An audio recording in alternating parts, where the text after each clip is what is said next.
I mean, a transgender woman isn't any type of woman. A transgender woman is a man who says he's a woman. So he can say he's a woman all he likes, and I support his right to do so, but he's still a man.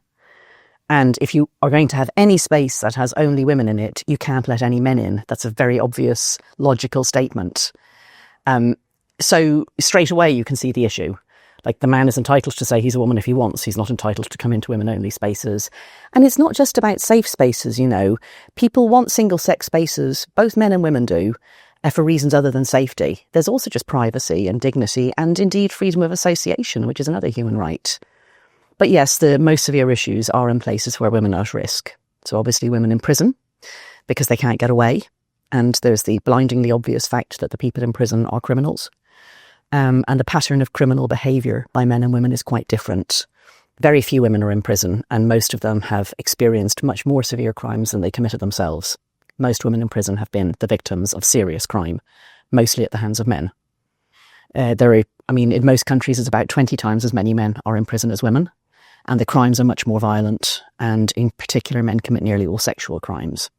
So if you put any man, even one man who says he's a woman, in women's jails, you are with some predictability putting a man who is stronger than women, more violent than women, and far more likely to commit sex crimes, and the victims are women. This seems very obvious, and I thought as soon as I pointed it out to people, they would go, I didn't think about that.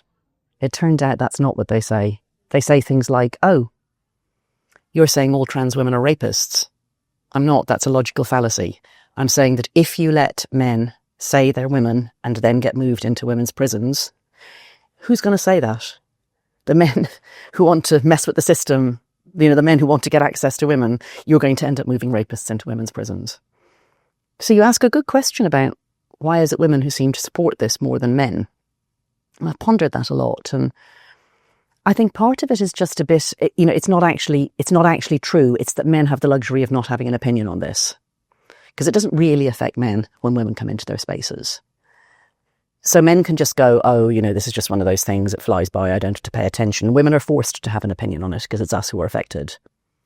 And then if you want to say all the things that I just said, you will get called unkind. And women are meant to be kind. Women police each other on their kindness. Women like virtue signalling, including in front of other women. And then, some women genuinely are worried about a group they think is very vulnerable, namely men who identify as women, and they think we've got our rights, let's give them their rights.